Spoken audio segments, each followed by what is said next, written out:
భక్తి భాస్కర ప్రేక్షకులకు నమస్కారం.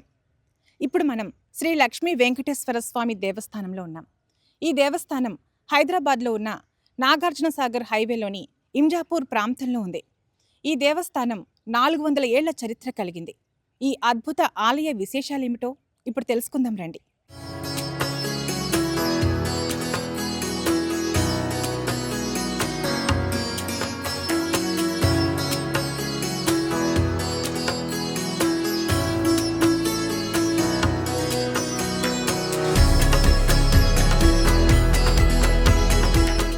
ప్రసిద్ధమైన ఈ ఆలయాన్ని హైదరాబాద్లోని చార్మినార్ నిర్మించిన కాలంలోనే, అంటే 16వ శతాబ్దంలోనే నిర్మించినట్లు చారిత్రక ఆధారాలు చెబుతున్నాయి. ఆనాటి నవాబుల కాలంలో కీలక పదవిలో ఉన్న బాలగౌని వెంకయ్య చౌదరి గారు ఈ మహిమాన్విత ఆలయాన్ని నిర్మించారు.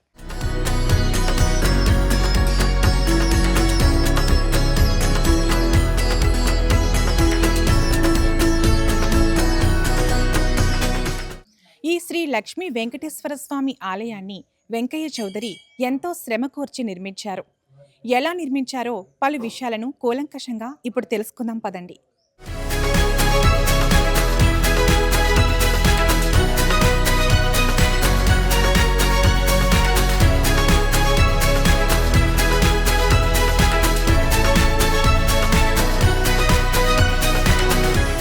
కలియుగ ఇలవేల్పైన శ్రీ వెంకటేశ్వరుని ఆలయం 16వ శతాబ్దం నాటి పురాతన వాస్తుకలను ప్రతిబింబిస్తుంది. భక్తులు ఇక్కడ ప్రాచీన కట్టడాల అనుభూతిని, ఆధ్యాత్మిక వాతావరణాన్ని అనుభవించవచ్చు.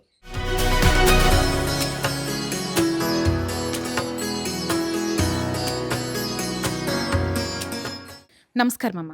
నమస్కారం. చెప్పండి. ఈ ఆలయం నిర్మించినప్పటి నుండి ఇప్పటి వరకు ఈ ఆలయ నిర్వహణ ఎవరు చూసుకుంటున్నారు, ఎలా చూసుకుంటున్నారు? వెంకయ్య చౌదరి గారు వారసులు చూసుకుంటున్నారు. వెంకయ్య చౌదరి కుమారుడు రామస్వామి చౌదరి, అతని రెండో తరం అతను. మూడో తరం అతను వెంకట నరసయ్య చౌదరి, అతని కుమారుడు. వెంకటరామ చౌదరి నాలుగో తరం అతను. ఐదో తరం అతను జగన్నాథం చౌదరి. జగన్నాథం చౌదరి గారి కూతుర్ని నేను, ఐదో తరం అతని కూతుర్ని. ఇప్పటి వరకు మేమే అన్నీ చూసుకుంటున్నాము. కార్యక్రమాలు మొత్తము, కళ్యాణం అవుతుంది, ధనుర్మాసం అవుతుంది, వైకుంఠ ఏకాదశి అవుతుంది, ఏ కృష్ణాష్టమి అవుతుంది, మరి చంద్రమౌళీశ్వర స్వామి కళ్యాణం అవుతుంది, కామాక్షమ్మ వారి కళ్యాణం అవుతుంది.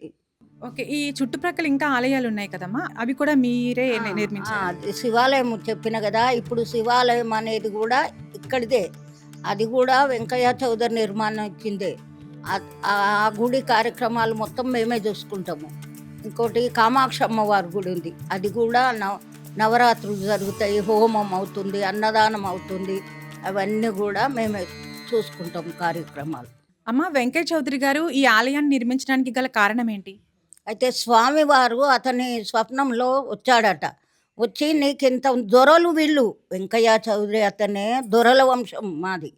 అయితే అతనికి స్వప్నంలో వచ్చి ఇక్కడ గుడి నిర్మాణించు, నాకు నిలవాలని ఉంది అని కోరిండట స్వామి. అప్పుడు అతను తిరుపతికి వెళ్ళి అక్కడి నుండి దీపం తీసుకొచ్చిండట. 40 రోజులు పట్టిందట బండిలో తీసుకొచ్చి ఇక్కడ దీపం పెట్టి ఇక విగ్రహాలు గిన అన్నీ అక్కడి నుంచే తెచ్చి నిర్మించారు.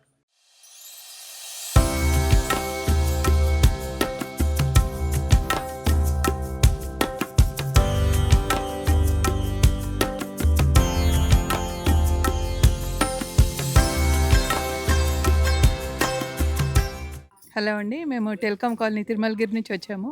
ఈ గుడి గురించి లోకల్స్ వాళ్ళు చాలా గొప్పగా చెప్పారు. వెంకటేశ్వర స్వామి, లక్ష్మీ అమ్మవారు చాలా బాగా ఇక్కడ పూజ అర్చనలు కూడా బాగా జరిపించారు. మేమందరం వచ్చి చాలా హ్యాపీగా పూజలు జరిపించుకొని వెళ్తున్నాము. ఈయన గురించి చాలా విన్నాము, మళ్ళీ మళ్ళీ రావాలని అనిపిస్తుంది. గుడి చాలా మహత్వంగా, చాలా బాగా అనిపించింది పూజలు. దేవ దర్శనం చేసుకోవడానికి చాలా బాగుంది. తిరుపతి దేవుడు చూసినట్టు అనిపిస్తుంది. ఇక్కడికి వస్తే మొత్తం ఒక 20-30 మెంబర్స్ మొత్తం గల్లీ ఫ్రెండ్స్ అందరం కలిసి వచ్చాము. చాలా బాగా అనిపిస్తుంది ఇక్కడికి వచ్చామని. అనుకునేవి అన్నీ అయితే ఇక్కడ ఈ దేవాలయం చాలా బాగుందండి. చాలా పెద్ద ప్రదేశం ఉంది. దేవుని కూడా చూస్తుంటే వెంకటేశ్వర స్వామి, తిరుపతిలో వెంకటేశ్వర స్వామి చూస్తున్న అనుభూతి కలుగుతుంది. మేము ఎవ్రీ టైం రావాలనుకుంటున్నాం ఇక్కడికి. ఇప్పుడు ఫస్ట్ టైం వచ్చాము మా ఫ్రెండ్స్ చెప్పడం వల్ల. ఎవ్రీ టైం రావాలనుకుంటున్నాం ఇక్కడికి. మేమందరం కలిసి ఫస్ట్ టైం ఈ గుడికి వచ్చాము. చాలా పురాతనంగా అనిపిస్తుంది ఈ గుడి. చాలా పాతకాలం గుడిలాగా అనిపిస్తుంది. అండ్ ప్రశాంతత కూడా బాగుంది. అండ్ చుట్టుపక్కల కూడా బాగా అన్ని ప్రశాంతంగా వాతావరణం ఉండడం వల్ల మాకు చాలా బాగా అనిపించింది.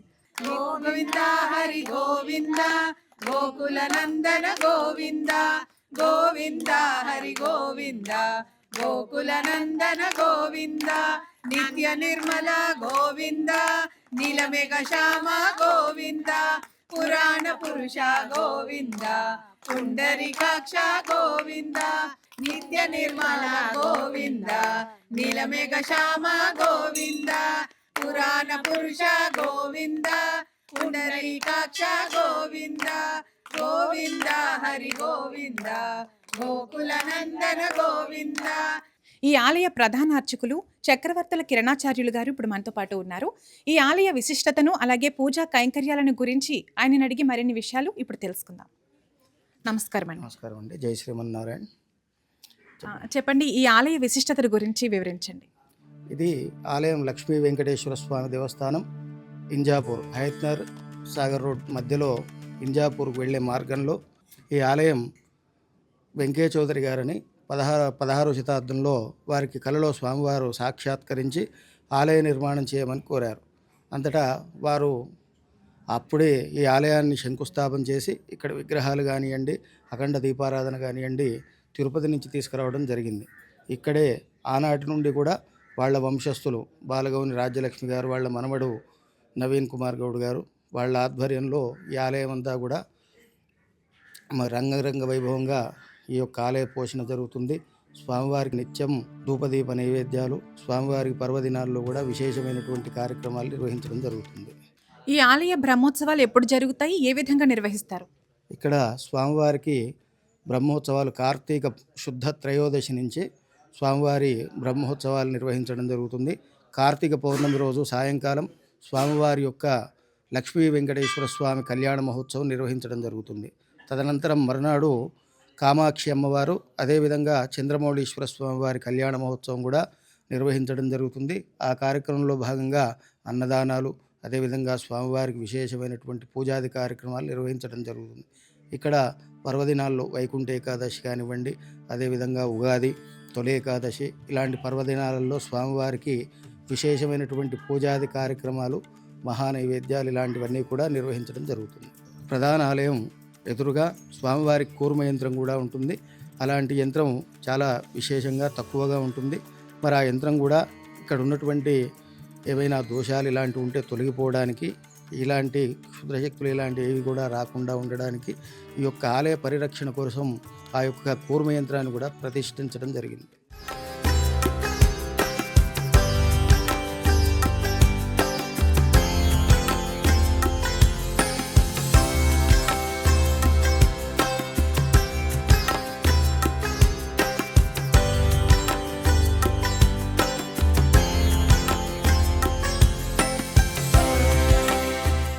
రావి చెట్టు, వేప చెట్టు కలిసున్న ఈ ప్రదేశంలో నాగదేవతను ప్రతిష్ఠించారు.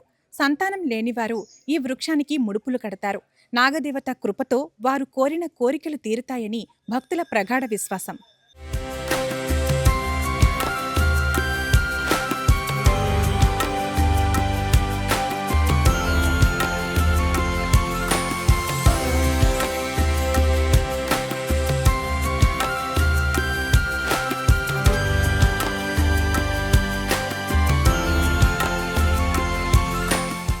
ఇది 16వ శతాబ్దం నాటిది కావటం చేత ఇక్కడ విశేషమైనటువంటి చాలా మహత్తున్నటువంటి స్వామివారు. ఇక్కడ పిల్లలు లేని వాళ్ళు కానివ్వండి, వివాహం ఆలస్యమవుతున్నటువంటి వాళ్ళు కానివ్వండి, కుజదోషాలు ఇలాంటి ఉన్నవాళ్ళు ఇక్కడ రాగి చెట్టు, అదేవిధంగా యాప చెట్టు కలిసి ప్రతిష్ఠ చేయడం జరిగింది 10 సంవత్సరాల క్రితం.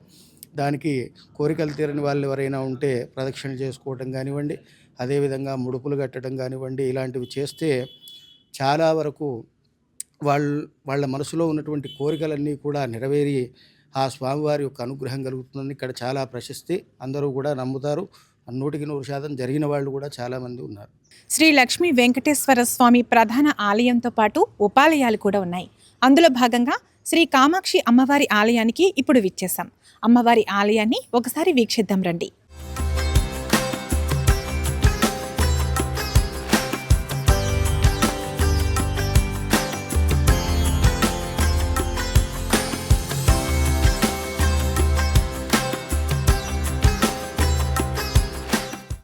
నమస్తే అండి. మీ పేరు? గోవర్ధన్ మేడం. ఈ ఆలయానికి ఎప్పటి నుంచి వస్తున్నారు? దగ్గర ఒక 16-17 సంవత్సరాలు అవుతుంది మేము ఇక్కడికి కాబట్టి. ఈ ఆలయానికి అంటే రెగ్యులర్గా వస్తుంటారా? రెగ్యులర్గా వస్తుంటాం. ప్రతి శనివారం శివరాత్రికి స్వామివారి కళ్యాణానికి రెగ్యులర్గా వస్తుంటాం. ఇక్కడ మీరు కోరిన కోరికలు ఏమైనా నెరవేరాయా? ఇక్కడ అంటే చాలా ప్రసిద్ధి చెందిన ఆలయం కదా. స్వామివారి ఏంటంటే మనం ఏదైనా మనసులో ఏదైనా కోరుకున్నా కానీ లక్ష్మీ సమేత పద్మావతి వెంకటేశ్వర స్వామి అనుగ్రహంతో కామాక్షి అమ్మవారు అట్లనే చంద్రమౌళీశ్వర స్వామి ఏది ఉన్నా కానీ ఇక్కడ మనం ఏది అనుకున్నా కానీ అది జరుగుతుంది. ఒక నమ్మకం మాకు. నమస్తే అమ్మా. నమస్తే. మీ పేరు? వరలక్ష్మి. మీరు ఎక్కడి నుంచి వచ్చారు? వనస్థలిపురం. వనస్థలిపురం నుంచి వచ్చారు. ఓకే, ఇప్పుడు ఈ ఆలయానికి ఎప్పటి నుంచి వస్తున్నారు? మేము ఇప్పటికి 2 టైం వచ్చామండి. ఓకే, అంటే ఈ ఆలయం గురించి చాలా మంది చాలా రకాలుగా చాలా చెప్తున్నారు. మంది వచ్చారు మా కాలనీ నుంచి కూడా. అయితే వాళ్ళు కూడా చెప్పారు, మేము కూడా వచ్చాము. అందుకనే అంటే కానీ కోరిన కోరికలు తీరుతాయి. మాత్రము తీరుతాయి కంపల్సరిగా. ఓకే. కానీ పురాణం నుంచి ఉన్నారు కదా దేవుడని, అందుకనే కంపల్సరిగా చాలా మంది వస్తున్నారు. మేము కూడా వాళ్ళు చెప్తే మేము వచ్చాము. చాలా మంచిగా అనిపిస్తుంది కూడా. ఆలయానికి వచ్చినప్పటి నుంచి మంచి జరిగిందా? మంచిగా జరిగింది, బాగుంది కూడా, సంతోషం కూడా ఉంటుంది ఇక్కడికి వస్తే. మీ పేరు? నా పేరు సత్యవతి అండి. ఎక్కడి నుంచి వచ్చారండి? వనస్థలిపురమే. మేమందరం ఫ్రెండ్స్ని కలిసి వచ్చారు. కలిసి వచ్చాము.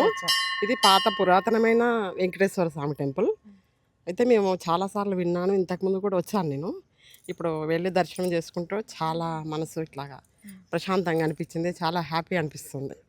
ఆనందం. పాత దేవుడు కదా, పురాతనమైన దేవాలయము, శివాలయం దగ్గరికి వెళ్తే కూడా చాలా హ్యాపీగా ఉంది. మళ్ళీ మళ్ళీ ఇంకా దర్శనం రావాలనిపిస్తుంది.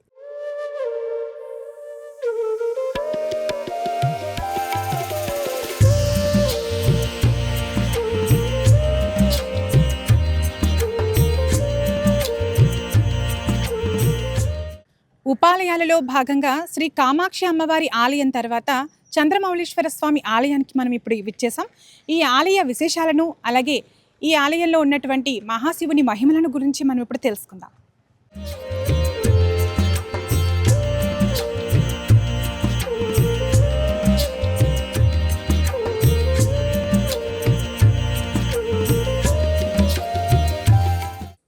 నమస్తే అమ్మా.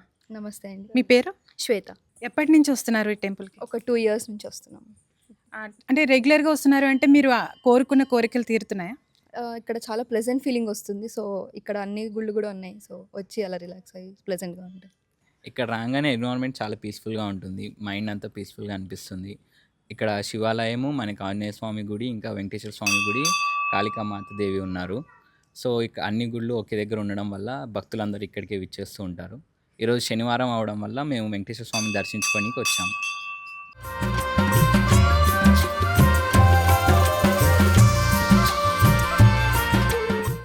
మరొక ఉపాలయం శ్రీ ఆంజనేయ స్వామి ఆలయానికి మనం ఇప్పుడు విచ్చేసాం. ఈ ఆలయం చుట్టుప్రక్కల పచ్చని పొలాలు, పచ్చని చెట్లతో చాలా ఆహ్లాదకరంగా ఉంది. ఈ ఆలయానికి వచ్చిన భక్తులు కోరిన కోరికలు తీర్చే ఈ శ్రీ ఆంజనేయ స్వామిని కొలుచుకుంటూ భక్తితో ఎంతో నమ్మకంతో కొలుచుకుంటూ ఉంటారు.